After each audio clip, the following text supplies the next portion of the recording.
उसके बाद तुम्हारे को बचना है देखा बस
जिनकी पुनीत पावन पवित्र शिव महापुराण की कथा संपूर्ण विश्व के कल्याण हेतु भगवान शिव की कृपा से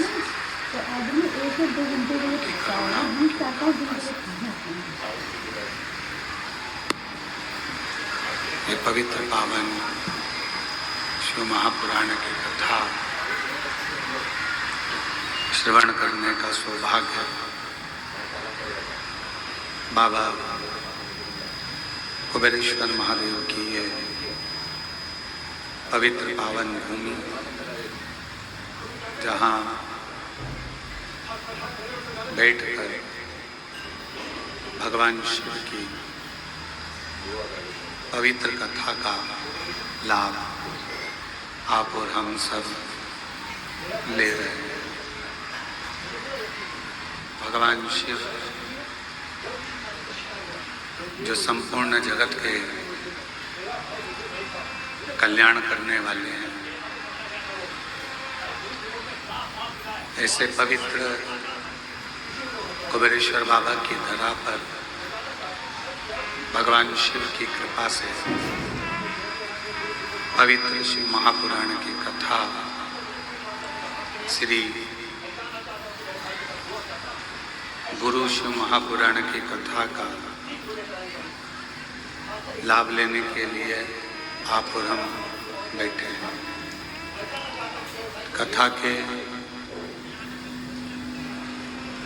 मुख्य यजमान श्रीमती दयावंती जी श्री कृष्णलाल जी गुप्ता जी, जिनके नाम बोले जा रहे हैं वो खड़े होकर एक बार अवश्य सामने आवे। श्रीमती दयावंती जी श्री कृष्णलाल जी गुप्ता जी अम्बाला सिटी से हैं। सौमथरी बाई सौ श्यामलाल जी गोपावत जी की स्मृति में नानालाल दुर्गा शंकर रमेश चंद्र सोनू नरेश जी द्वारा खरसान उदयपुर से कथा के मुख्य यजमान हैं। श्रीमती उर्मिला कनेरीवाला परिवार चेन्नई से श्री शिव महापुराण कथा के मुख्य यजमान हैं। स्वर्गीय पति शिवचरण पांडे जी की स्मृति में श्रीमती आशाबाई पांडे जी द्वारा करमेता जबलपुर से शिव महापुराण कथा के मुख्य यजमान हैं। स्वर्गीय शिवाजी विट्ठल जी, स्वर्गीय संदीप शिवाजी जाधव जी की स्मृति में श्रीमती मंगल शिवाजी जाधव आर्यन भगवान कदम की द्वारा गोवा से श्री शिव महापुराण कथा के मुख्य यजमान हैं। श्रीमती प्रतिभा जी जायसवाल ओम प्रकाश जी जायसवाल दिल्ली से शिव महापुराण कथा के यजमान पद ग्रहण करे हैं। स्वर्गीय बिमला दीक्षित, स्वर्गीय रामनारायण जी दीक्षित जी की स्मृति में श्री कृष्ण शोभा दीक्षित जी द्वारा भोपाल से शिव महापुराण कथा के यजमान पद ग्रहण करे हैं। संजय माणिकचंद गौते जी सोलापुर से शिव महापुराण कथा के यजमान बने हैं, जो पूर्व में भी पहले कई कथाओं में यजमान पद ग्रहण कर चुके हैं। स्वर्गीय अमरबाई, स्वर्गीय शांताबाई, स्वर्गीय तेजराम जी की स्मृति में अनीता सिंह, करण सिंह व्यालसा जी द्वारा भोपाल से शिव महापुराण कथा के यजमान बने हैं। श्री अमित मुदगल जी बिहटा अम्बाला से शिव महापुराण कथा के यजमान बने हैं, जो पूर्व में भी कई कथाओं के यजमान पद ग्रहण करे हैं। एक बार जोरदार ताली बजाकर सभी यजमान परिवारों का साधुवाद। वंदन। आवाज सेट नहीं है। तेरी कृपा बिना न हिले एक भी सांस, तेरी कृपा से तनो तनो बखान क्या करूं मैं लाखों के ढेर का, चपटी बहुत में खजाना कुबेर का, एक अंग मोती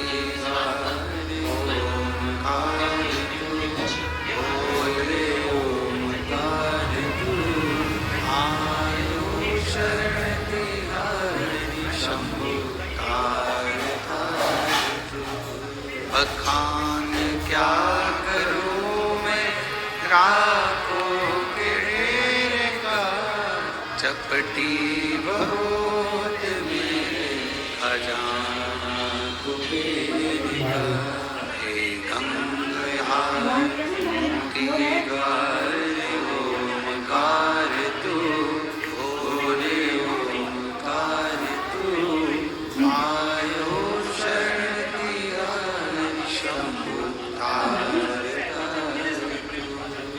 शिव कृपा से गुरु पूर्णिमा महोत्सव की ये पवित्र कथा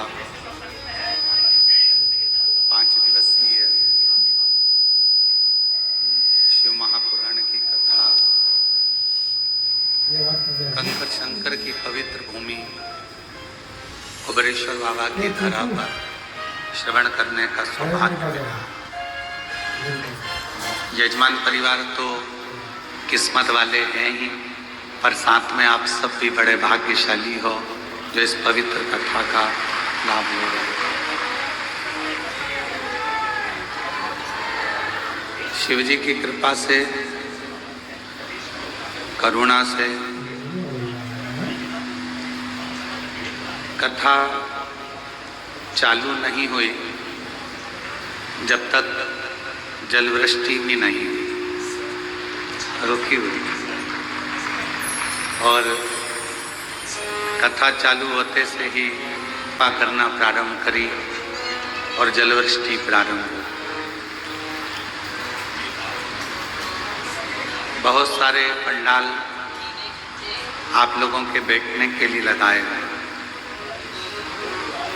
पर भीड़ अधिक है, इसलिए निवेदन है कि जो धर्मशाला में जगह है, जो धर्मशाला बन रही है, अन्य धर्मशालाएं जो बन रही हैं उसमें जो जगह है, उन सभी जगह में आप आराम से बैठकर कथा का लाभ ले सकते हैं। ये पर्व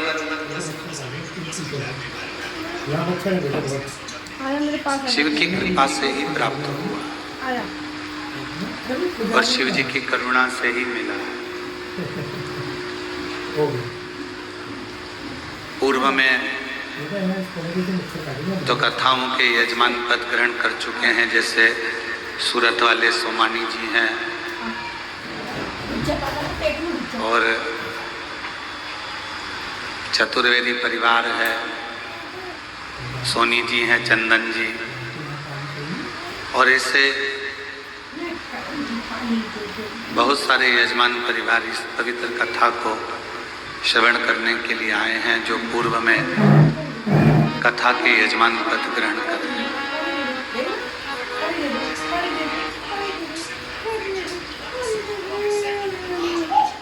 श्रावण के प्रारंभ होने पर ये पवित्र कथा आप जो श्रवण कर रहे हैं, ये हमारे जीवन में एक अलग सी ऊर्जा उत्पन्न करेगी।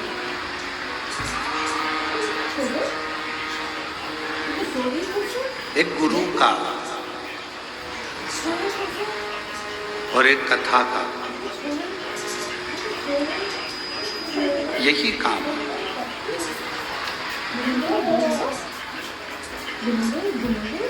गुरु का काम भी है अपने शिष्य को प्रेरणा देना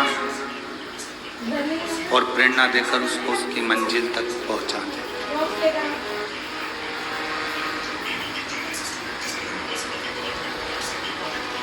शिव महापुराण का भी यही कार्य है।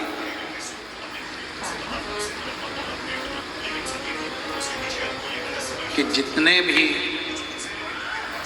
शिव को मानने वाले हैं, भगवान शंकर की अविरल भक्ति को जानने वाले हैं, शिव कथा को श्रवण करने वाले हैं, भगवान शंकर की पवित्र कथा का लाभ लेने वाले हैं, वो इस कथा के माध्यम से थोड़ी सी प्रेरणा लेकर भगवान शिव की शरणागति तक पहुँचे। और तेरी कृपा बिना ना हिले एक लेते हैं श्वास, तेरी कृपा से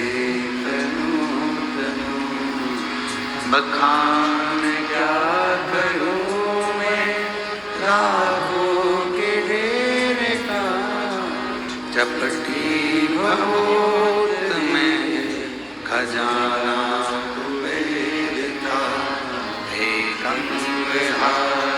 मुक्ति ओमकार तू, भोले ओमकार तू, आयो शरण दिया शंभु तार तार तू। गुरु का भी यही काम है, शिव का भी यही काम है। गुरु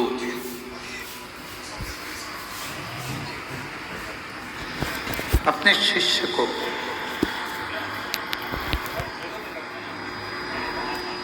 उसकी मंजिल तक पहुंचाने का कार्य करता है।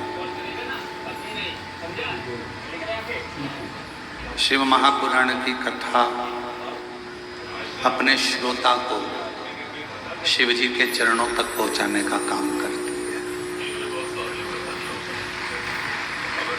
अब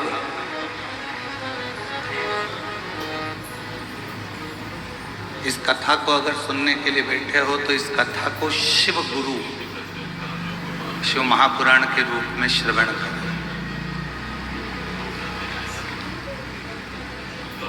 और आज कथा के पंडाल में बैठे हो, कंकर शंकर बाबा की धरा पर बैठे हो, तो ये मानकर बैठना कि अपने पिता के घर में भी बैठे हो और अपने गुरु के घर में भी बैठकर इस कथा का लाभ लो।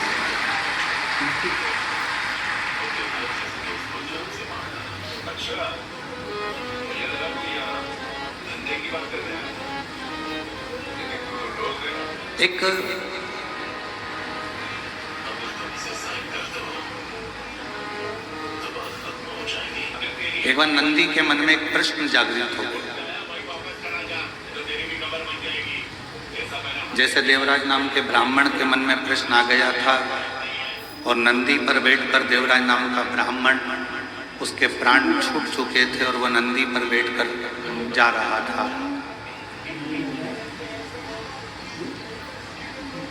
नंदी पर बैठकर जाते जाते उसके मन में, देवराज के मन में एक प्रश्न जागृत हो गया।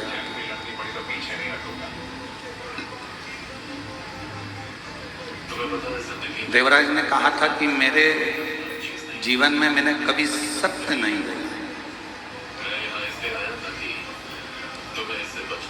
मेरे जीवन में मैंने कोई पुण्य का कार्य नहीं करा।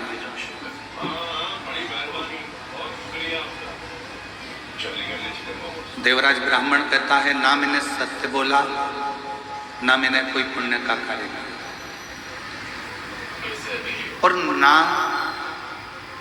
मैंने कोई वेद पढ़ा, ना कोई पुराण पढ़ी, ना कोई शास्त्र पढ़ा, और ना ही मैंने अपनी पूरी जिंदगी में कोई तीर्थ करा। मैंने कोई तीर्थ भी नहीं करा।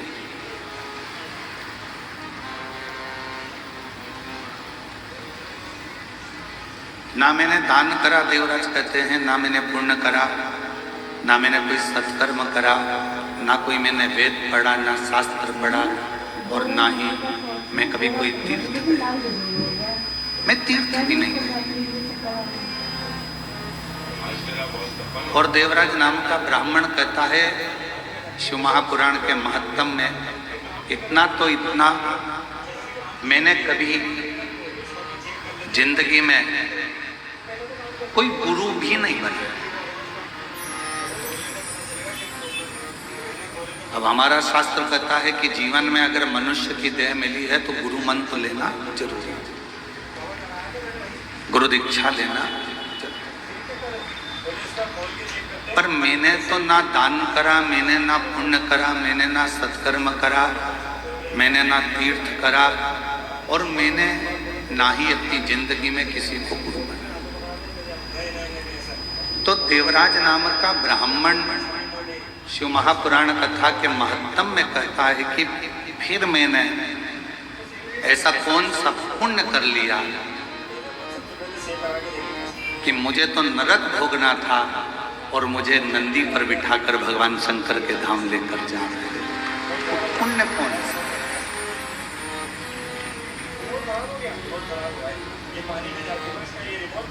अब दुनिया के लोगों को लगता है कि ये शिव महापुराण के 24,000 श्लोक हैं, शिव महापुराण की 12 संहिता हैं, शिव महापुराण के करोड़ों करोड़ों शब्द हैं।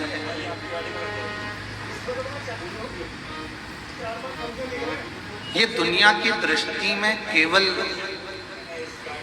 इनको शब्द माना गया है, दुनिया की दृष्टि में इनको श्लोक माना गया है, दुनिया की दृष्टि में इसको अध्याय, खंड, स्कंद माना। पर शिव महापुराण की कथा कहती है, यदि किसी ब्राह्मण के मुख से यदि आपने जिंदगी में एक बार भी किसी शिव धाम में बैठकर भगवान की कथा का लाभ लिया है तो समझ लो कि आपका कोई गुरु है कि नहीं पता नहीं, पर आपका गुरु देवाधिदेव महादेव बन जाएगा।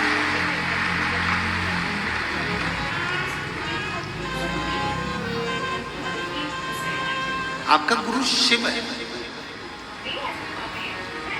और मैंने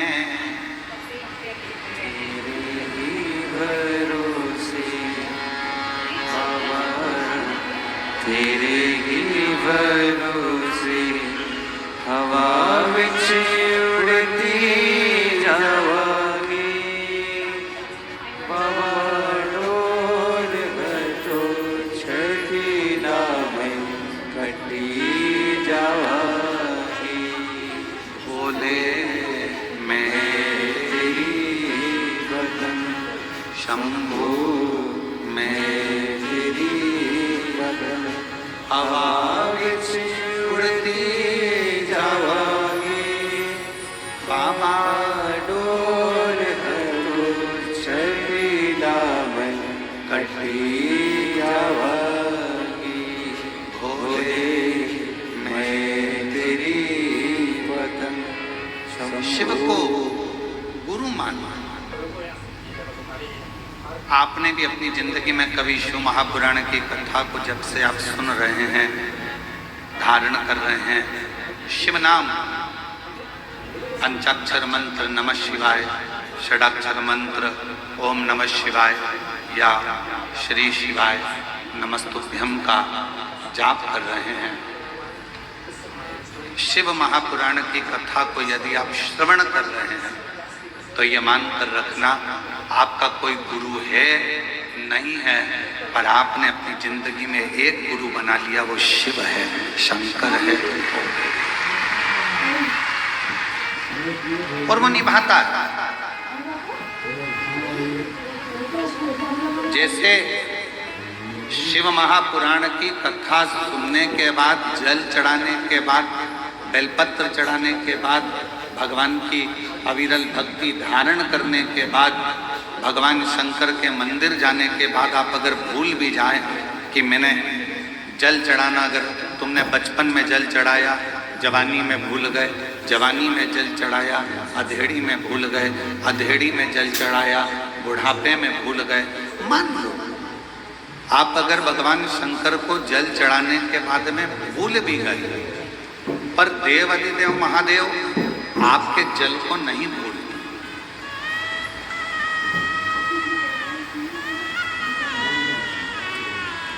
तुम चढ़ाए हो 1 लोटा, वो चढ़ा रहा है 1000 लोटा।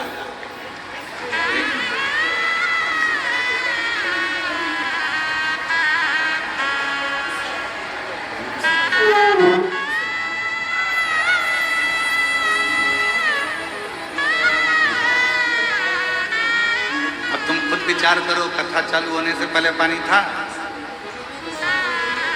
कथा चालू होना है 1 बजे और 1 बजे से ही ऐसे कैसे ही बाबा की कृपा। तुम लोगों ने जो कुबेरेश्वर बाबा को अंदर जाके 1 लोटा चढ़ाया है, तो वो भी तो कृपा कर कर 2 लोटा चढ़ा ही रहा है।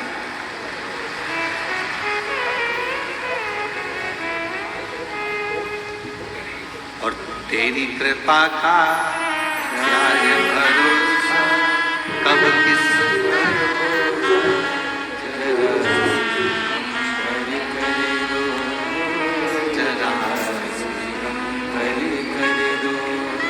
तेरी कृपा का क्या है भरोसा, कब किस पर हो जाए जरा सी हम पर कर दो, हो जरा हम पर कर दो। जिस पर भी हो गई तेरी कृपा करुणा, वो भव पार हुआ, भव कॉपी करिए। पापी हो जाए जितना, उसका भी बाबा उद्धार हुआ, उद्धार हुआ। गिद्ध अजामिल गणिका जैसे तेरे मन को भाए। जरा सी हम कर रो, ओ जरा सी हम कर रो।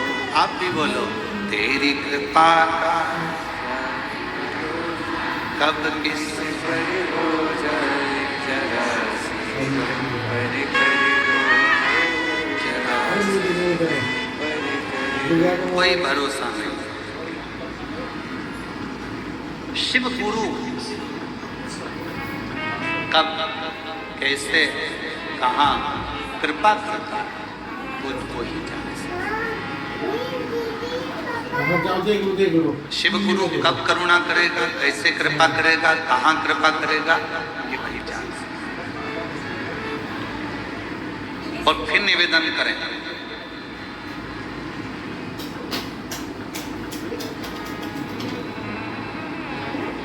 मुदगल जी अभी बीच में जब आए थे तो उन्होंने एक प्रश्न किया। मुदगल जी, आपका वो प्रश्न हमको स्मरण में है कि शिव जी स्वप्न में हर कभी आ जाते हैं।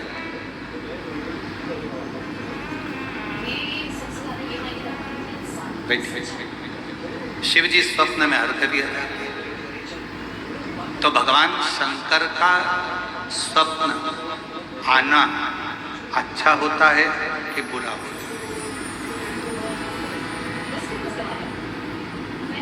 पहले तो स्मरण करें शिव जी का पूरा स्वरूप, जटाधारी, त्रिपुंडधारी, त्रिशूलधारी, त्रिनेत्रधारी, भस्मधारी, नग्नवेशधारी, नंदी, वृषभ, पार्वती, गणेश, कार्तिकेय, अशोक सुंदरी, पूरे परिवार के साथ अगर शंकर जी का पूरा परिवार आपको स्वप्न में दिख रहा है तो ये मानकर चलना कि तुम्हारे यहाँ कोई शुभ कार्य होने वाला है।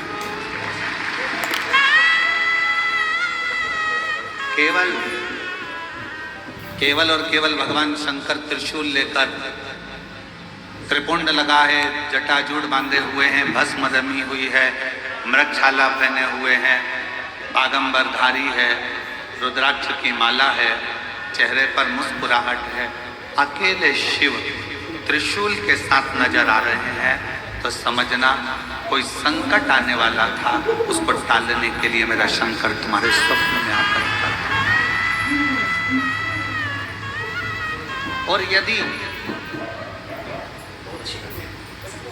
भगवान शंकर का कोई शिवलिंग नजर आ रहा है, केदारनाथ, भीमाशंकर, महाकाल, कुबेरेश्वर बाबा, मल्लिकार्जुन, वैद्यनाथ, कृष्णेश्वर, या तुम्हारे घर के पास में जो शिवलिंग है वो भी, या कोई पुराना शिवलिंग जिसको तुमने कभी देखा ही नहीं है, तुम्हारे स्मरण में भी कभी नहीं आया, ऐसे शिवलिंग का अगर दर्शन हो रहा है तो ये समझ लेना कि शंकर भगवान आपके द्वारा कोई अच्छा कार्य करवाने वाले हैं और वो आपको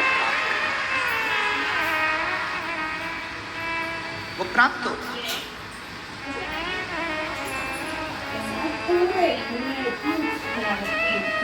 शिव जी कोई श्रेष्ठ कार्य, जितने लोग गीले हो रहे हैं छाते में, मेरा निवेदन, फिर निवेदन करूं आपको, आप लोगों की अविरत भक्ति को मैं नमन करता हूं कि इतना पानी में भी आप लोग खड़े हुए हैं। आपसे निवेदन है, अगर कहीं धर्मशाला साइड में बन रही है धर्मशाला, वहाँ जगह हो तो वहाँ, और अगर चाहते हैं तो हम मना नहीं करेंगे, आप लगाओ, आराम से सुनो, ये आप लोगों की अविरल भक्ति है। पर जहाँ जहाँ जगह मिले वैसा वैसा बैठकर कथा का लाभ।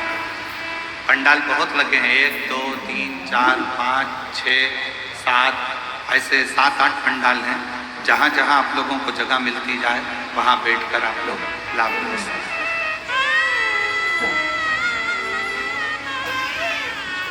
शिव कथा करें।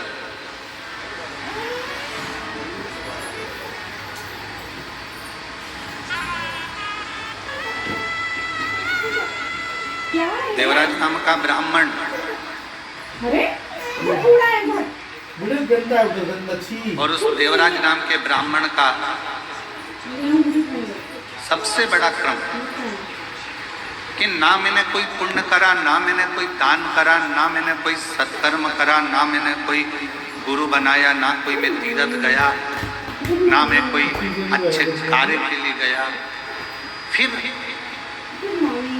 आखिर एक बात समझ में नहीं आती कि मैंने कोई ऐसा बड़ा काम नहीं करा, मैंने कोई सत्कर्म नहीं करा, मैंने कोई पुण्य नहीं करा, मैंने कोई दान नहीं करा, मैंने कोई गुरु नहीं बनाया, फिर ऐसी कृपा, फिर ऐसी करुणा कि मुझे नंदी पर बिठाकर कैलाश धाम के लिए। ये पुण्य कौन सा? तो कहा एक पुण्य, देवराज तुम किसी तीर्थ में नहीं गए, तुमने कभी कोई दान नहीं करा, तुमने कोई वेद नहीं पढ़ा, तुमने कोई पुराण नहीं पढ़ी, तुमने कोई शास्त्र नहीं पढ़ा और ना तुमने कोई गुरु मंत्र लिया, पर एक पुण्य तुमने करा। पहला पुण्य था शंकर भगवान के मंदिर तक पहुंच जाना। शिव महापुराण की कथा कहती है जो शिव के मंदिर तक पहुंच जाता है, समझ लो वो सारे तीर्थ कर लेता है। बोल बम का नारा है, सारी समस्या का हल। मान और लगवा लो आंटी। यदि कोई शिव मंदिर तक पहुंच गया तो समझ लो उसने सारे तीर्थ कर लिए। हाँ तो जिम्मेवारी नहीं तो साथ और मान लो हाँ तो मोबाइल तो से मेरे गोदी में देवराज नाम के ब्राह्मण से स्वयं नंदी कर, इधर आओ, आजा आइए। यदि मंदिर में पहुंचने के बाद उसने अगर भगवान शंकर की कथा को, शिव महापुराण की श्रवण कर लिया, वाचन कर लिया, सुन लिया, तो समझ लो उसने सारे वेद पुराण और शास्त्रों को पढ़ लिया और श्रवण कर लिया। क्या बोल रहे हो? मासेंट तो खाओ। उसने श्रवण भी कर लिया, पढ़ भी। और एक बात और स्मरण करो, मान लो उसने कोई गुरु दीक्षा, कोई गुरु मंत्र नहीं लिया, शिव महापुराण की कथा में पहुंचकर, शिवालय में पहुंचकर भगवान शंकर का पंचाक्षर मंत्र नमः शिवाय, षडाक्षर मंत्र ओम नमः शिवाय, श्री शिवाय नमस्तुभ्यम अगर धारण कर लिया तो समझ लो शिव ने ही उसको गुरु मंत्र भी प्रदान कर दिया। शिव ने बेटे ताव देख ले, मैं ना समझा तेरी बात। भगवान शंकर ताव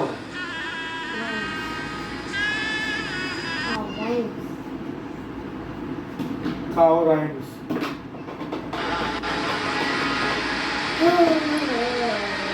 गुरु का काम भी मार्ग दिखाने का है और शिव महापुराण का काम भी मार्ग दिखाने का है।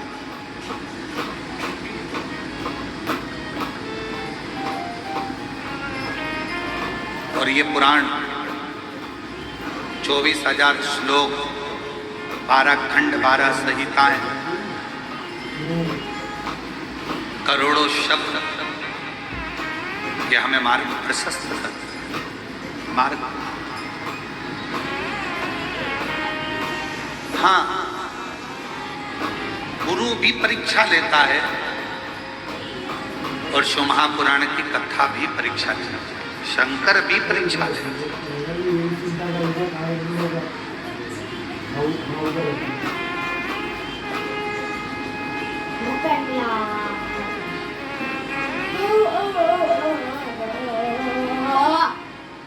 गुरु का काम है वो भी कभी कभी परीक्षा ले लेता है। एक गुरु जी अपने चेले को, बहुत सारे चेले बैठे थे, शिष्योहन बैठे थे, और गुरु जी ने उनको अपने भाव से कहना प्रारंभ करा कि अपना कार्य खुद को करना चाहिए, किसी दूसरे पर आश्रित नहीं रहना चाहिए। जो स्वयं का काम है वो स्वयं करो, दूसरे पर आश्रित मत रहो। ये गुरु जी प्रवचन में कर रहे हैं। और फिर गुरु जी ने कहा, 3 ऐसे हैं जिनका कार्य स्वयं का मानकर किया जाता है। पहले नंबर पर माता, दूसरे नंबर पर पिता और तीसरे नंबर पर गुरु। माँ का अगर कोई काम है, माँ ने कहा कि मेरा ये काम कर दे, तो माँ का वो काम माता का नहीं है। अगर बेटे से कहा गया है तो वो काम बेटे का।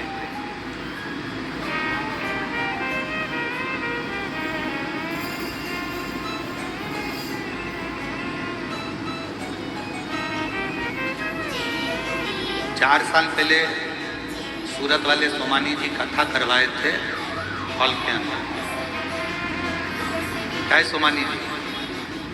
उस समय पर खटिया पर हम बैठे थे तो आपसे बात कर रहे थे, तो एक प्रसंग आपके मुख से निकला था कि हमारी माता, तो भाभी जी बोली कि हमारी सास और हमारे ससुर का नेचर ऐसा था, वो अपना काम भी स्वयं करना पसंद करते थे और रसोई घर से जितने लोग आ जाते थे उनको खिलाकर प्रसन्न होना पसंद करते थे। हमें वो संवाद भी याद है, आपका वो बोला हुआ। और वही शिव महापुराण की, गुरु शिव महापुराण की कथा कर रही है, व्यक्ति को अपना कार्य खुद करना चाहिए, पर 3 का काम उनका नहीं होता। 3 का काम, अगर माँ का कोई काम है, माँ ने कहा कि बेटा मेरा ये काम कर दो, तो माँ का वो काम केवल माँ का नहीं है, बेटे का फर्ज है। माँ का कार्य करे तो वो काम केवल माँ का नहीं होता, वो काम अपना खुद का हो। पिता ने कहा बेटा मेरे लिए ये सामान ला दे या मेरा ये काम कर दे, वो काम पिता का नहीं होता, वो काम स्वयं बेटे का होता है। और गुरु ने अगर कोई काम कह दिया तो वो काम गुरु का नहीं होता, शिष्य का खुद का होता है, वो गुरु का स्वयं शिष्य का है। और कोई ये ना कहे कि ये गुरु जी का काम है।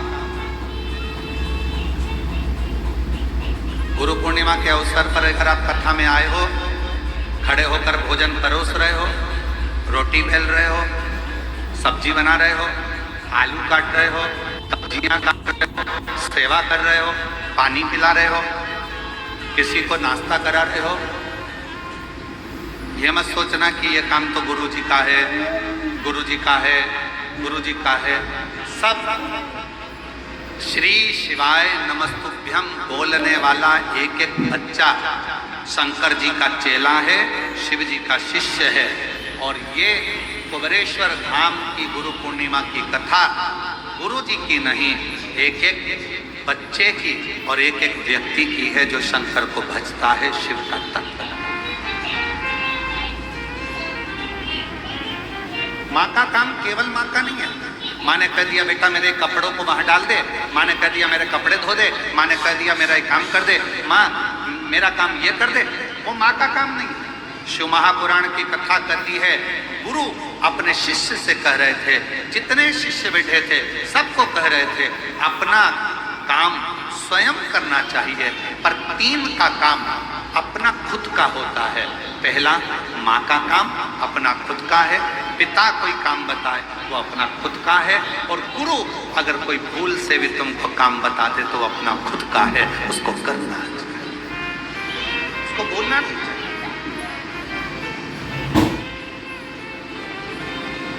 स्वयं करें।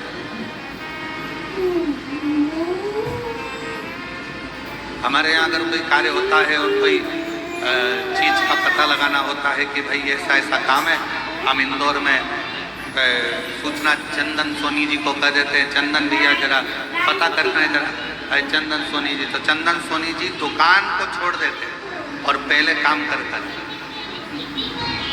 पहले फोन लगाएंगे, बात करेंगे, ये करेंगे वो करेंगे, और पहले मालूम करेंगे कि हाँ ये कार्य है, इसको सूचना मिल जाए कि बस धाम से कि ये काम है। और ऐसे कई शिव भक्त बाबा के ऐसे कई भक्त हैं जो निरंतर सेवा में तल्लीन हैं। तो शिव पुराण कर रहे हैं,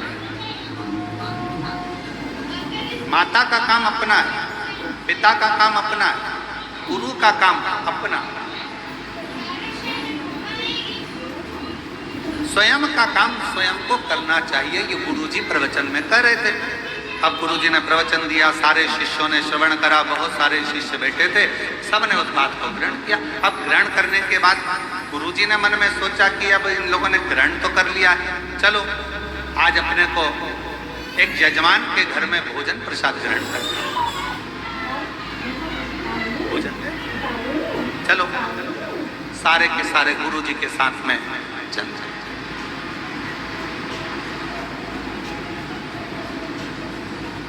ओम नमः शिवाय, ओम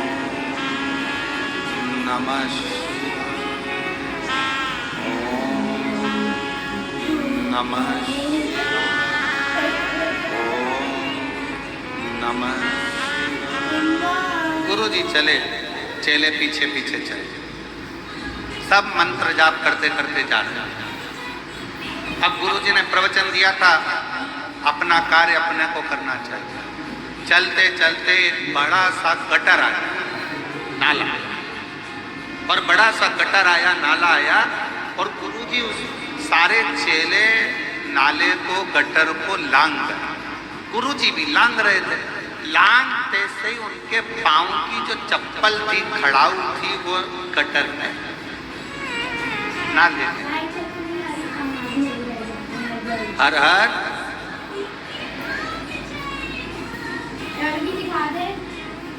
अब वो चप्पल गिर गई, खड़ाऊ गिर गई गटर में, नाले में। और गुरुजी चिल्लाकर बोले, अरे मेरी खड़ाऊ, मेरी पादुका नाले में चली गई, गटर में चली गई। जितने चेले थे सब लोग तैयारी करने लगे। कोई कहने लगा एक काम करो, सफाई कर्मी को बुला के लाओ। गांव में गया, एक सफाई वाले को बुलाने गया, दूसरा डंडा लेने गया, तीसरा चिमटा लेने गया, चौथा कुछ लेने गया। सब यहाँ वहाँ भटक रहे। 15 मिनट हो गए, कोई खड़ा उन्हें निकाला। एक शिष्य सबको देख रहा था, गुरुजी को प्रणाम करा, गटर में उसने सोया, गटर में हाथ डाला, खड़ाऊ को निकालने लगा, पर खड़ाऊ उसके हाथ में नहीं, खड़ाऊ उसके हाथ में नहीं, पादुका उसके हाथ में नहीं। अब जब खड़ाऊ उसके हाथ में नहीं आई, पादुका नहीं आई, उसने अपने तन का वस्त्र उतार कर गुरुजी को दिया और गटर में कूद गया, नाले में कूद गया।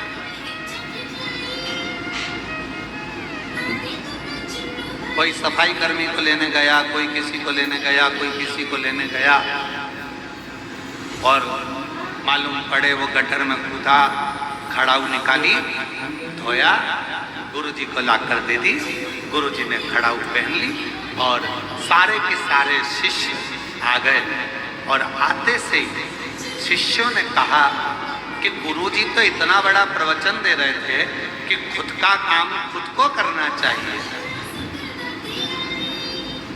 तो गुरुजी इस गटर में, इस नल्ले में क्यों ना कूदे पादुका निकालने के लिए?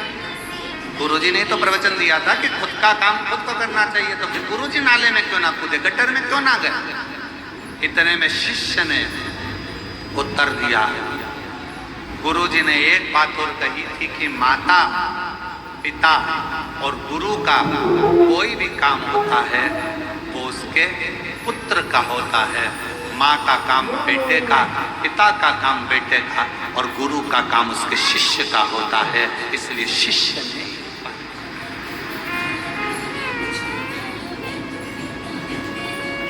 जल्दी है, फिर चलती।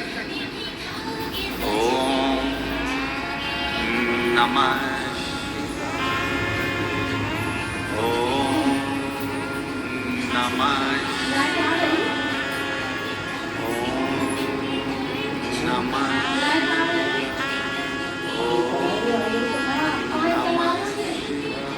फिर चल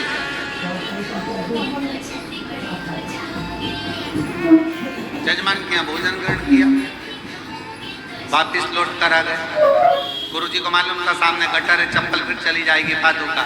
उन्होंने अपनी बार पादुका का हाथ में उठवाया, लांग गए, आश्रम पहुंच गए।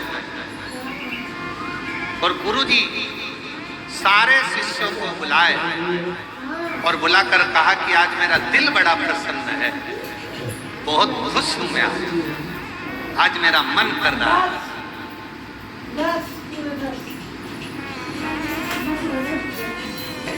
जिस शिष्य ने गटर में से मेरी पादुका निकाली है, मेरा मन करता है आज मैं उसे कुछ दूं।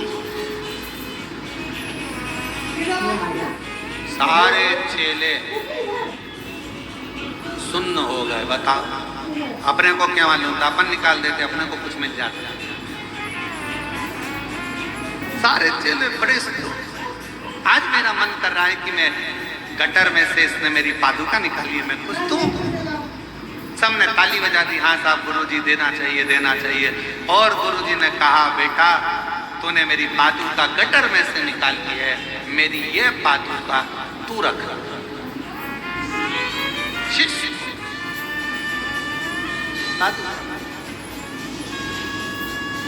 बहुत सावधानी से कथा सुनिएगा। गुरु शिव पुराण कथा चल रही है। शिव गुरु जी ने पादुका उस चेले को दे दी। चेला पादुका को सिर पे लगाकर अपने कक्ष में ले गया। जितने स्टूडेंट थे, जितने शिष्य थे, सारे के सारे शिष्य उसको चिढ़ाने लगे। जो चप्पल गुरु के काम की नहीं थी वो चप्पल तुझे दे, जो पादुका गटर में गिर गई थी वो पादुका गुरुजी नहीं पहनते इसलिए तुझे दे।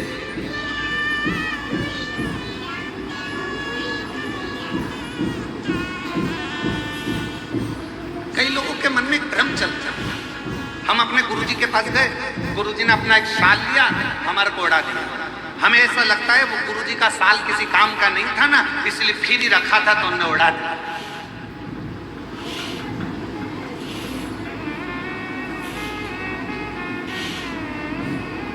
अब कौन समझाए, कौन समझाए कि गुरु का स्पर्श करा हुआ मात्र शाल ही क्या, गुरु का स्पर्श करी अगर मात्र एक अक्षत का दाना भी मिल जाए तो वो करोड़ों की पूंजी बन जाए।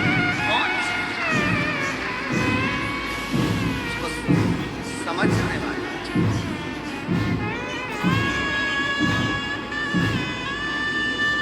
और मैंने तेरे बाबा तेरे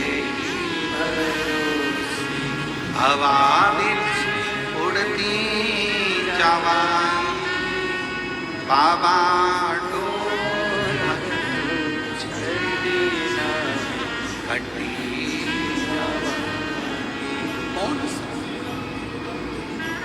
एक चावल का दाना भी अगर शिव गुरु का मिल जाए, शंकर का मिल जाए, कोई सतगुरु का मिल जाए तो वो हमारी जिंदगी को सवार एक चावल।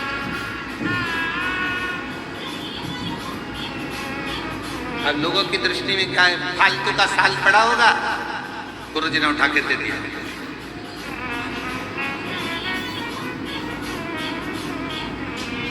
अब जरा विचार करिएगा, फालतू के साल को भी अगर गुरु तुम्हारे गले में डालकर कीमत वाला बना सकता है तो तुम भी फालतू हो, तुमको भी उठाकर शंकर के चरणों में डालकर तुम्हें कीमत वाला बना सकता है।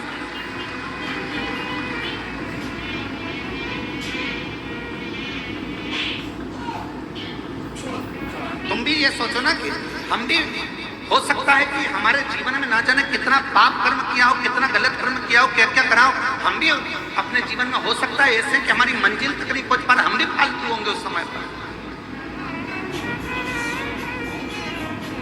हमारे पास में भी कोई कार्य नहीं होगा तो हमारा गुरु, कोई शिव गुरु ऐसा मिलेगा कि हमको भी परमात्मा की शरणागति तक, शुभ कार्य तक पहुंचा, अच्छी जगह तक पहुंचा।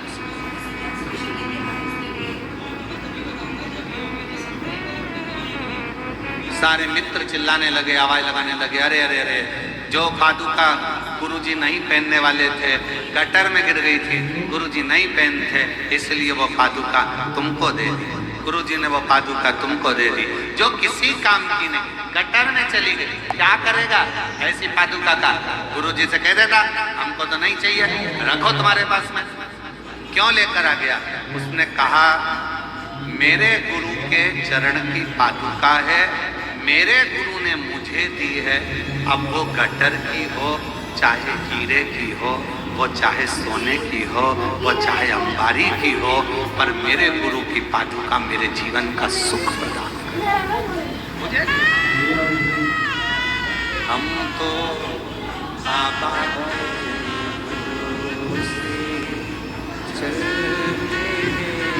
हम तो बाबा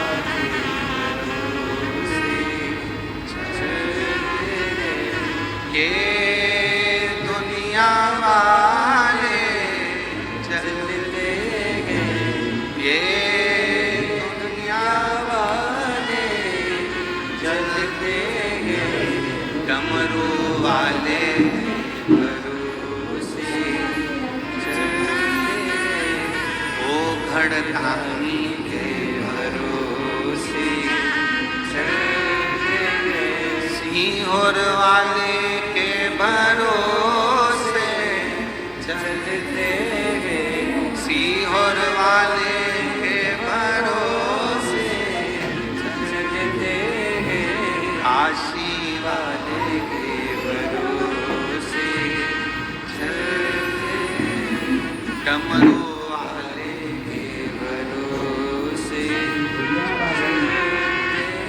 हम उसके आश्रित।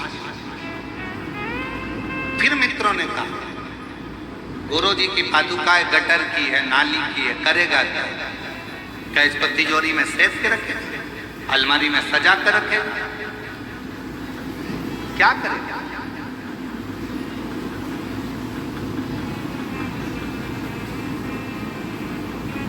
और शिव पुराण कहती है बाबा तेरे चरणों की कर धूल जो मिल जाए, सच कहता हूं मेरे कुबरेश्वर बाबा मेरी जिंदगी संवर जाए।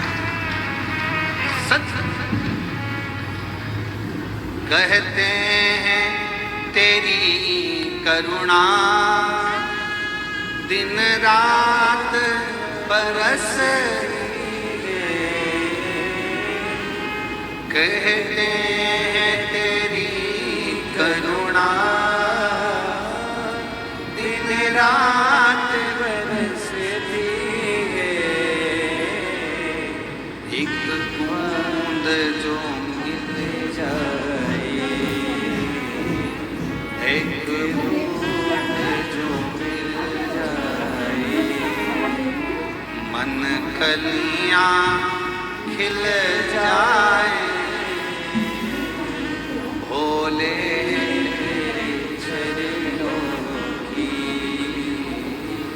कर धूल जो मिल जाए, बाबा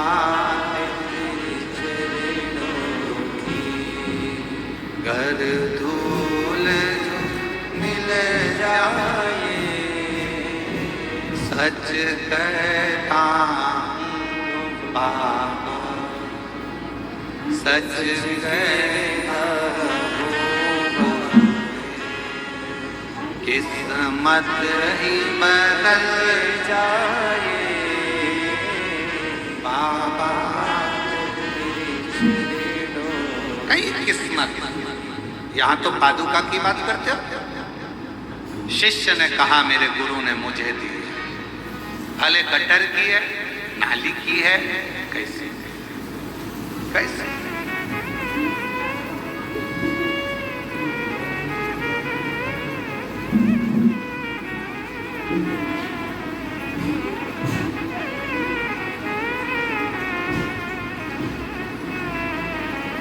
दंडवत करिए कभी आपने, जम के बोलो जरा, भगवान के सामने दंडवत करिए, प्रणाम कराए। आवाज नहीं आई, बोलो तो ठीक है। अब भगवान के सामने दंडवत करना है तो पहले तुम जगह देखोगे कि यहाँ गंदा हो रहा, वहां थोड़ा सा कीचड़ है, थोड़ा सा फिर उधर से फिर दंडवत करा ऐसा नहीं। क्यों? क्योंकि शास्त्र कहता है नर कपड़न से डरत है और नरक पड़न से ना। आज कपड़ों से डर लग रहा है कि मैं दंडवत करूंगा तो मेरा कपड़ा गंदा हो जाएगा।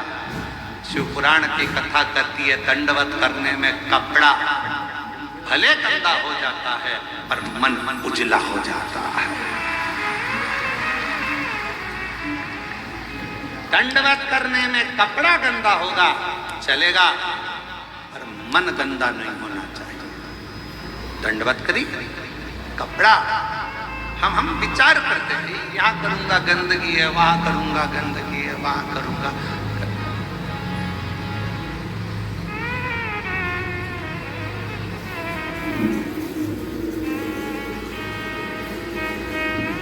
कितना सुंदर कहा है, सावधानी पूर्वक सुनिएगा।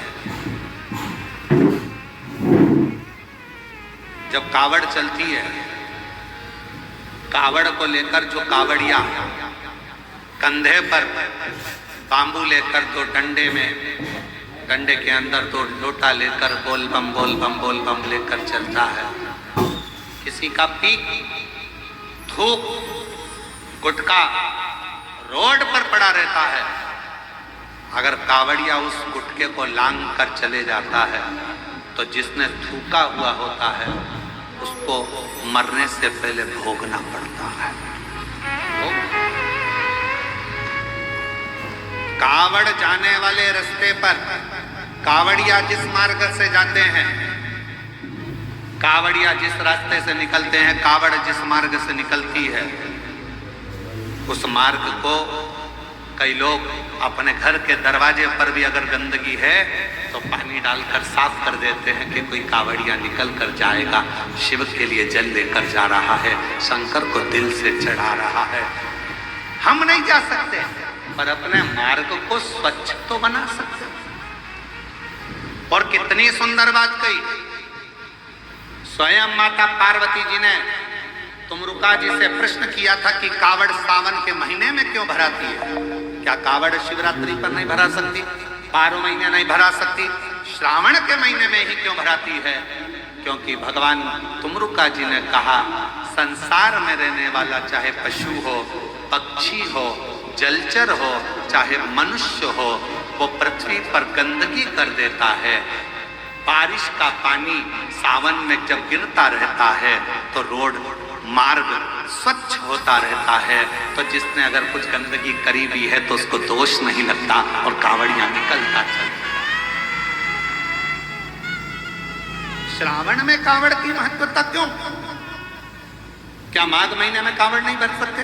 क्या बैसाख महीने में कावड़ नहीं भर सकते? क्या हम ज्येष्ठा महीने में नहीं भर सकते? कार्तिक में नहीं भर सकते? भादों में नहीं भर सकते?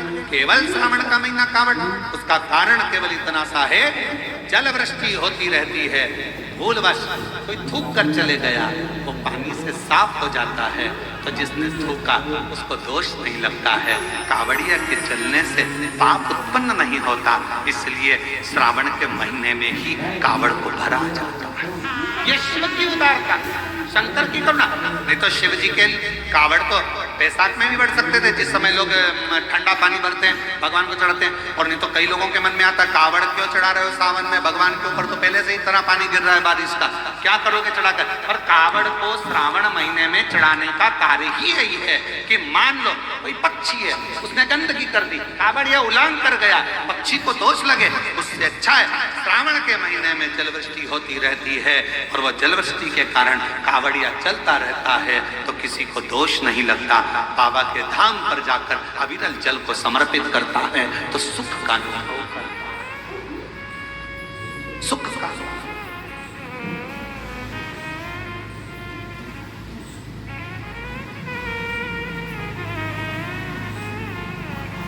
सारी समस्या का हल सावन में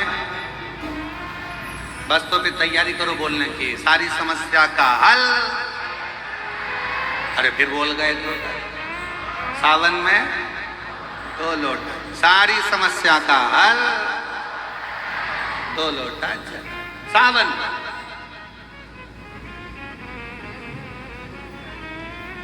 कितनी कृपा शिव करता, मेरे ओघड़दानी मेरे शंकर भगवान। तो ये ना विचार करे कि गंदा है, गंदगी है। भगवान के सामने दंडवत करते समय ये विचार ना करा जाए। जब हम गिरी गोवर्धन नाथ जी की दंडोती परिक्रमा करे, सालों हो गए, तो गिरिराज बाबा की जब 21 किलोमीटर की दंडवत परिक्रमा सोते सोते सोते सोते दंडवत करते करते कोई स्थान ऐसा आता है जहाँ नाली भी निकल कर जाती है। अब 21 किलोमीटर में तो ढेरों स्थान पड़ते हैं, तो वहाँ दंडवत करते करते ये नहीं देखा जाता कि गटर की नाली है, बेकार स्थान है, किसी ने थूक दिया है, किसी ने गंदगी कर दी। नहीं, गिरिराज धारण प्रभु तुम्हारी शरणे, गिरिराज प्रभु तुम्हारी शरणे। बोलते बोलते परिक्रमा 21 किलोमीटर की 9 दिन में धीरे धीरे पूरी करी। हम नर्मदा जी की परिक्रमा करने गए, बहुत पहले की बात है, बहुत लंबा समय। जहाँ चले जाते कोई गंदगी भी है तो उसको लांगते लांगते भजन करते, माई नर्मदे हर, माई नर्मदे हर, माई नर्मदे हर, माई नर्मदे हर, माई नर्मदे हर।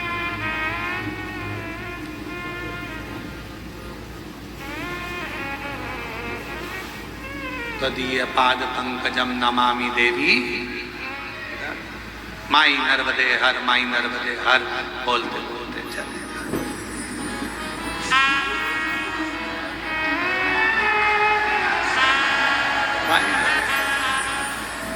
बोलते चले और इसमें ये नहीं देखा जाता कि सामने गंदगी पड़ी है, कोई सामान पड़ा है। कावड़ उठाने वाला कावड़िया जब कंधे पर कावड़ ले लेता है तो वो ये नहीं सोचता 10 किलोमीटर है, 11 किलोमीटर है कि 150 किलोमीटर है, वो नहीं देखता। पिछले वर्ष सीहोर कुबरेश्वर धाम पर अमरावती से भी आगे से 350 से 400 किलोमीटर दूर से पैदल चलकर लोग कावड़ लेकर, और अभी फिर आ रहे हैं। इस वर्ष सागर, मध्य प्रदेश के सागर से आगे नर्मदा जी है, लगभग वहां से पड़ेगा यहाँ तक 322 किलोमीटर दूर से लोग पैदल चलकर कावड़ लेकर आ। कावड़िया कंधे पर कावड़ ले लेता है, ये विचार नहीं करता कि मुझे कहां तक जाना है। कावड़ उसने ली है, चिंता भोलेनाथ को करना है, कब मंजिल तक पहुंचाना है ये उसके ऊपर।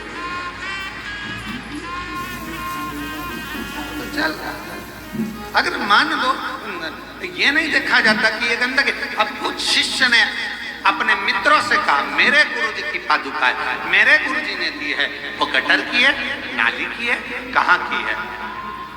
और बाबा तेरे चरणों के होना हमें दास रे, तेरे चरण रज से बुझानी हमें प्यास रे। ये उसके चरण का बिंद मिल गया, उससे बढ़कर कोई पादुका रख ली। शिष्य चिढ़ाने लगे, समय बीत गया, शिष्य लोग अपने अपने घर चले गए। ये भी पादुका लेकर गया। पादुका ले जाने से पहले इसने घर के अंदर 15 बार बांधी, मेरे गुरु की पादुका आई है। पास में उसके मित्र रहते थे, उसके घर के माता पिता को कह दिया तुम्हारा लड़का पागल हो गया। गुरुजी ने जिस पादुका को गटर में गिरा दिया था वो गुरुजी पादुका खुद नहीं पहने, इसको दे दी, और वो पादुका तुम्हारा लड़का लाया है। उसने लाकर उस पादुका को एक श्रेष्ठ जगह पर पूजन के लिए रख लिया। बस रोज पादुका का पूजन करता, समय निकलता गया। 6 महीना, 8 महीना, 1.5 साल, 2 साल निकले। उसका ज्ञान बढ़ता गया, विद्वत्ता बढ़ती गई, वैभव बढ़ता गया। जब गुरु कृपा करता है तो फिर वैभव के साथ में धन देना प्रारंभ कर देता है। पहले तपाएगा, गुरु का काम, मेरे शंकर भगवान का कार्य, मेरे शिव तपाएंगे, गुरु तपाएगा। अरे जाओ भगवान के भरोसे रहो, करो मेहनत थोड़ी करो। अरे मैं तो हार गया। कितना सुंदर कहा है रामकृष्ण परमहंस जी ने स्वामी विवेकानंद जी को जब हारते हुए देखा। रामकृष्ण परमहंस जी ने जब स्वामी विवेकानंद को देखा कि इसका हृदय थोड़ा कछवट रहा है, थोड़ा टूट रहा है, अंदर से स्वामी विवेकानंद जी थोड़े से टूटते हुए दिखे, तो गुरु ने सोचा कि ये टूटे ना। रामकृष्ण परमहंस जी स्वामी विवेकानंद जी को हाथ पकड़कर समुद्र के तट पर ले गए और रामकृष्ण परमहंस जी ने समुद्र के तट पर स्वामी विवेकानंद जी को बिठाया। थोड़ी देर में एक मछुआरा मछली पकड़कर जाल लेकर आया, बहुत सारी मछली थी। गुरु जी ने कहा, देखो स्वामी विवेकानंद, इसमें 3 तरह की मछली है। पहली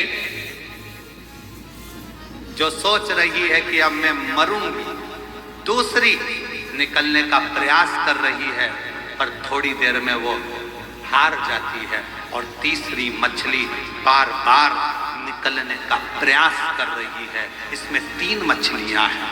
बोलो स्वामी विवेकानंद, इनमें से कौन सी मछली जाल में से निकल जाएगी, बताओ।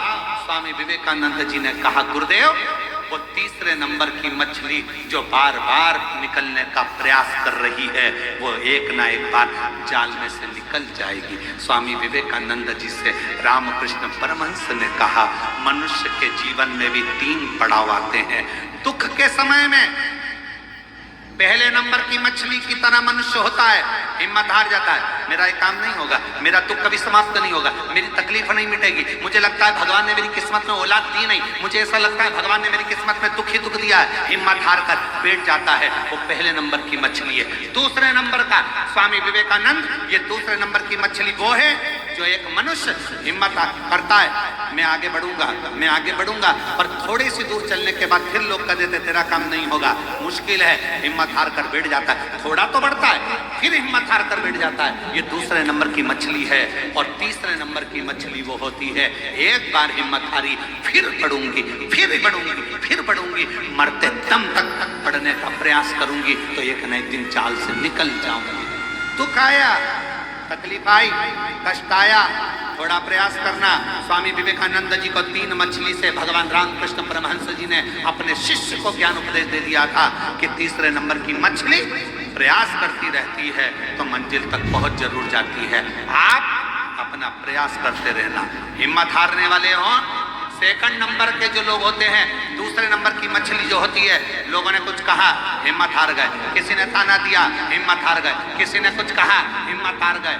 कहने लगे कहने वाले, आग लगे बस्ती में, अपन रहो मस्ती में। किसी ने निंदा कर दी, बुराई कर दी, मन दुख गया, आज के बाद मैं ये काम नहीं करूंगा, आज के बाद ऐसा करूंगा ही नहीं। अरे अभी थोड़ा करा है, आगे चलकर 4 गुना और करो, क्योंकि तुम्हें हिम्मत नहीं,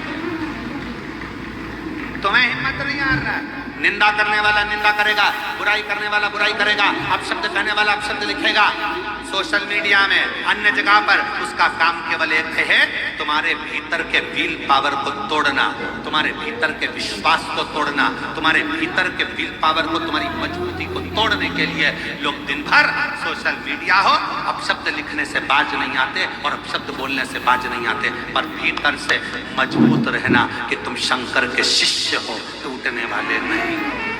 भीतर से मजबूत रहना, तुम टूटने वाले नहीं। ये मेरे शंकर का एक शब्द अपने भीतर उतार कर रखना कि 3 मछलियां रामकृष्ण परमहंस जी ने स्वामी विवेकानंद जी को दिखाई थी। पहली जो हिम्मत हार गई, मर गई, दूसरी आगे बढ़ी, फिर ठंडी होकर बैठ गई, और तीसरी बार बार प्रयास करती रही। 1 बार नहीं होगा, 2 बार नहीं होगा, 3 बार नहीं होगा। ये 11 जजमान बने हैं। 11 जजमान खड़े हो तो जरा, 11 जजमान खड़े हो।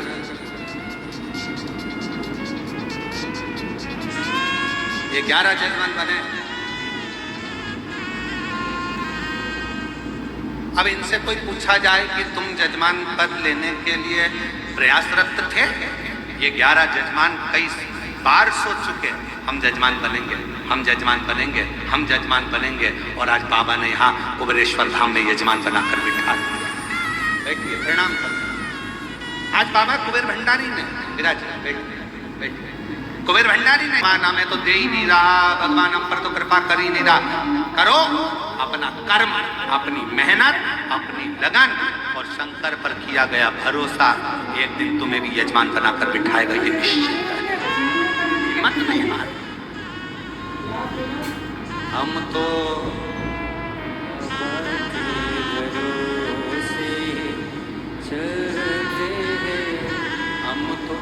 बाबा के भरोसे चलते हैं। और जब हिम्मत करोगे, एक पत्र है, अच्छा है, देखिए।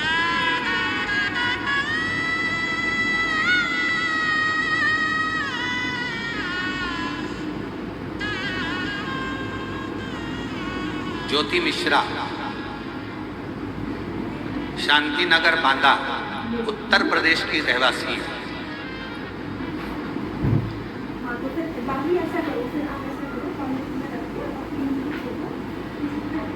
गुरु पूर्णिमा से कार्य किया जा रहा है। चैनल पर मोबाइल नंबर नहीं दिखाया जाएगा। जो जजमान का पत्र रहेगा उसका मोबाइल नंबर चैनल पर नहीं दिखाया जाएगा।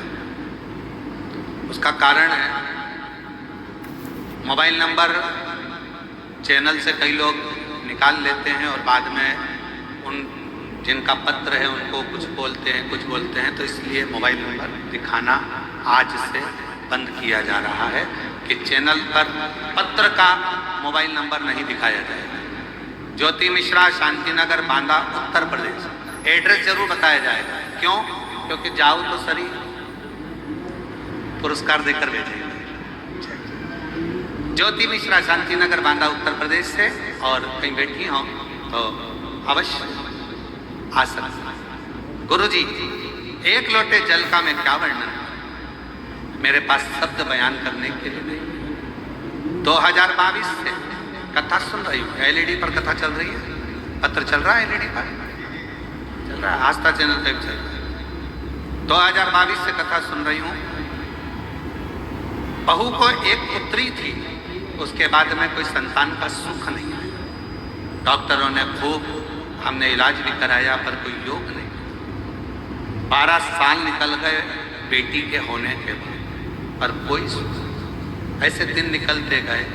तब किसी के कहने पर सफेद आंकड़े की जड़ का उपयोग करा, पशुपतिनाथ का व्रत किया, और मेरी बहू बाबा की कृपा से 12 साल के बाद पुत्र रत्न की प्राप्ति हुई। ये शिव की कृपा से। गुरुदेव, ये तो एक छोटी सी बात है, पर सबसे बड़ी बात यह है कि मेरे पेट में एक गांठ हो गई थी, जिस गांठ को बच्चेदानी में डॉक्टर ने हर कुछ बोला, पर बाबा पे भरोसा कर कर रुद्राक्ष का जल और बेलपत्र खाना प्रारंभ करा, तो आज बाबा की कृपा से मेरी गांठ गल गई। डॉक्टर ने भी कह दिया तुम्हें कोई बीमारी नहीं है। शिव की कृपा से हम प्रणाम करने। एक पत्र और अच्छा देखिए।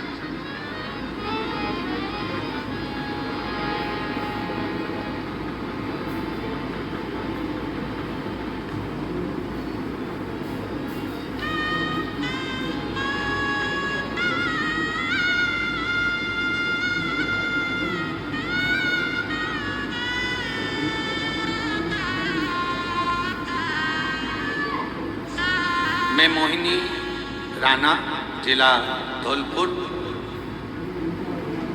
राजस्थान की रहने वाली हूँ।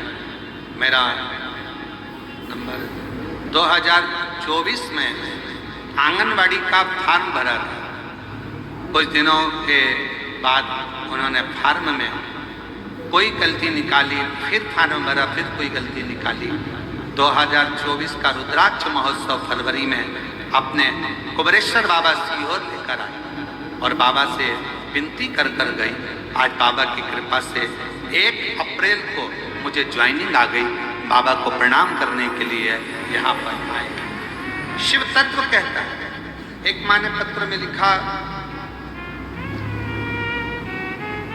लक्ष्मी उमाशंकर चौरसिया, राजीव नगर, बेगमपुर, दिल्ली से आए हैं। कहीं बैठे हों जिनका पत्र पढ़ा जा रहा है वो लोग आ सकते हैं। मेरी पोती की तबीयत बहुत खराब थी, बाथरूम में प्रोटीन जाता था, जिस वजह से उसकी किडनी खराब हो गई थी। उसके हाथ ने काम करना बंद कर दिया था। सारे डॉक्टरों को दिखाया पर फिर भी उसका कोई लाभ नहीं मिला। हाथ काम नहीं करता था, पूरा हाथ बेकार हो गया था। तब विचार किया क्या करें, बाबा से प्रार्थना कर कर रुद्राक्ष का जल देना, शिवजी से विनय करना, मंदिर में पोछा झाड़ू करना प्रारंभ करा और बाबा की कृपा से हाथ भी ठीक हुआ और बेटी की किडनी ने भी काम करना प्रारंभ करा। मैं बाबा को यहाँ प्रणाम करने के लिए आई। शिव शिव है, एक विश्वास, एक भरोसा, एक दृढ़ता आपके भीतर शिव तत्व।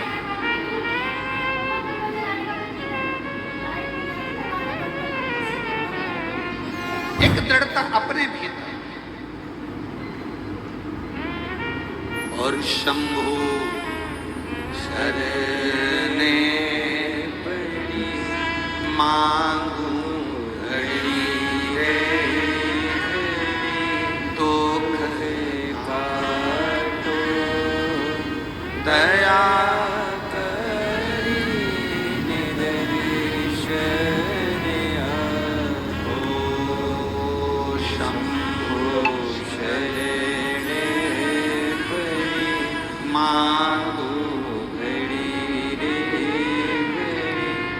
दुख काटो दया करी निदर्शन आपो। आप शिव पर कितने आश्रित। भगवान की भक्ति में यह नहीं देखा जाता कि कहां गंदगी देखने का काम शिव महापुराण की कथा नहीं सिखाती। शिव महापुराण की कथा तो यह कहती है कि शिवालय में अगर बाबा के धाम में अगर पहुंचे हो और 1 लोटा जल चढ़ाने के लिए भी जा रहे हो तो वहां गंदगी देखने के लिए मत जाना। शिवालय में जाना तो बाबा की उस धाम की सुंदरता, उसकी अच्छाइयाँ, उसकी श्रेष्ठता देखने श्रेष्ठता। कई लोग कहते हैं गुरुजी ये कंकर शंकर की पूजन होती है कुबेरेश्वर धाम में, हम यहाँ पूजन कर रहे हैं। लोग चप्पल पहन के सामने से निकल गए, हम यहाँ बैठकर पूजन कर रहे हैं, लोग जूता पहनकर वहां से निकल गए। कंकर शंकर की पूजन होती है, कोई पांव उधर रख दिया, कोई चप्पल उधर रखकर निकल गया। हमारा निवेदन है, तुम चप्पल देखने के लिए बैठे हो, तुम जूता देखने के लिए बैठे हो, तुमने 5 कंकर बीने रखा, तुम्हारा ध्यान तुम्हारे महादेव में होना चाहिए। यही तो कुबेरेश्वर धाम है जहां दिल लगाया जाता है, दिमाग नहीं, दिल लगाया जाता है।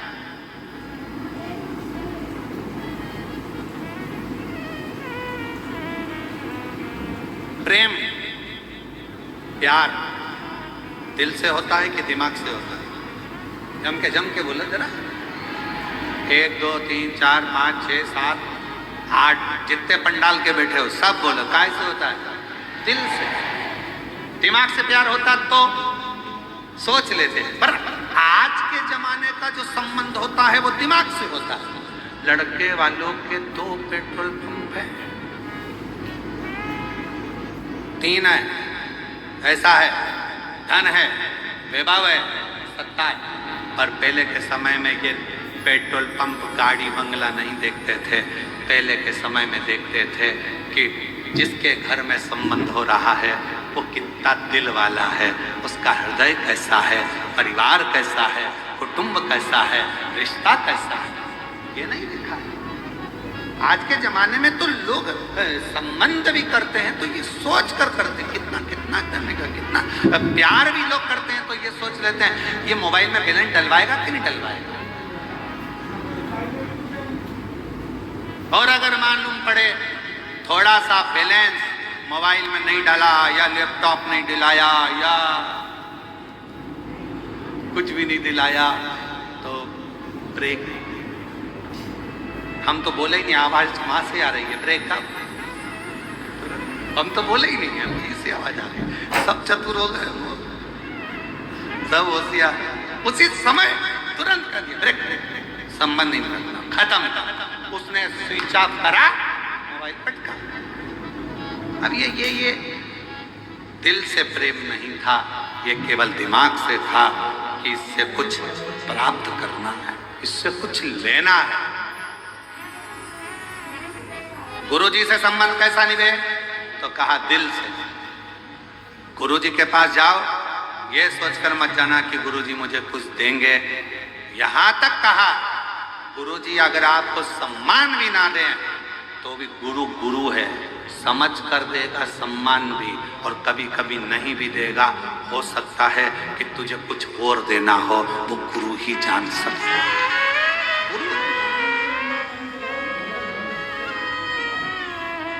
कई लोग कहते थे गुरुजी हमारे सामने से निकल कर गए, पर गुरुजी ने ना हेलो करा, ना हाय करा और ना बाय करा।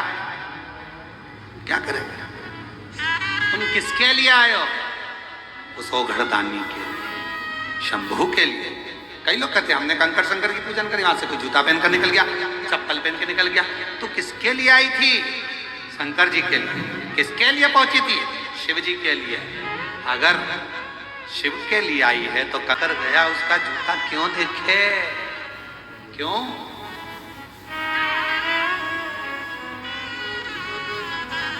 कितना सुंदर कहा है, जब प्यार हो जाता है, प्रेम हो जाता है तो चांद में भी सूरत नजर आती है। उसी तरह जब प्रेम हो जाए तो कंकर में भी शंकर नजर आता है।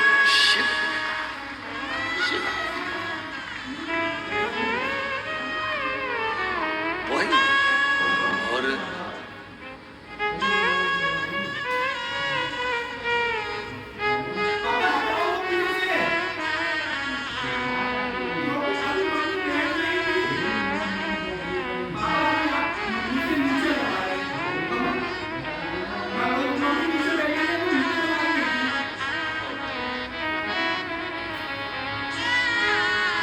संभव प्रणाम करो बाबा, प्रणाम।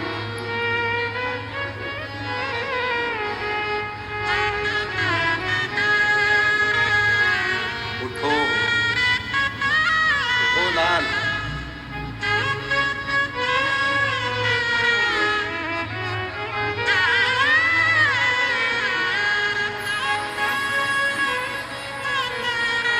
इसने सिद्ध कर दिया है कि दो की गोदी में नींद अच्छी आती है, एक माँ की और एक गुरु की। चैन से सो, बैठा है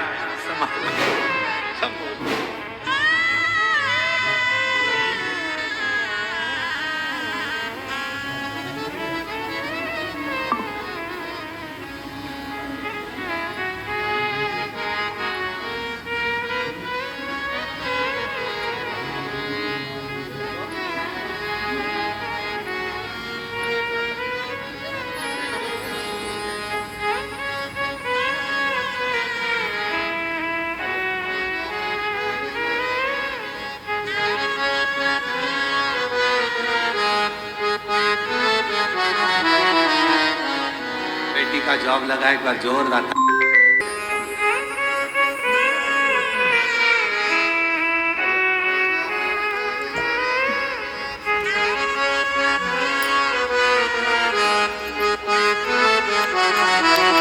जाकर स्वागत करिए।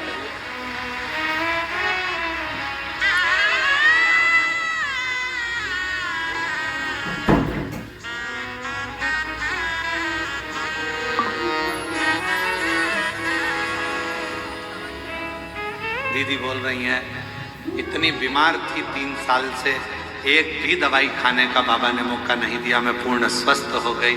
ये शिव की कृपा है।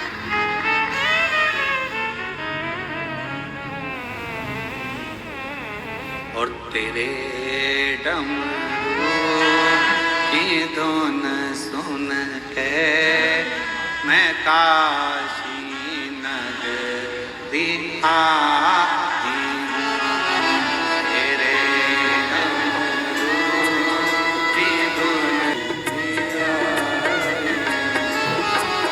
तेरे डमरू की धुन सुन के मैं काशी नगरी आई हूँ। तेरे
बेटी की किडनी खराब हो गई थी, डॉक्टर ने पूर्ण तरह से किडनी को डैमेज बता दिया था।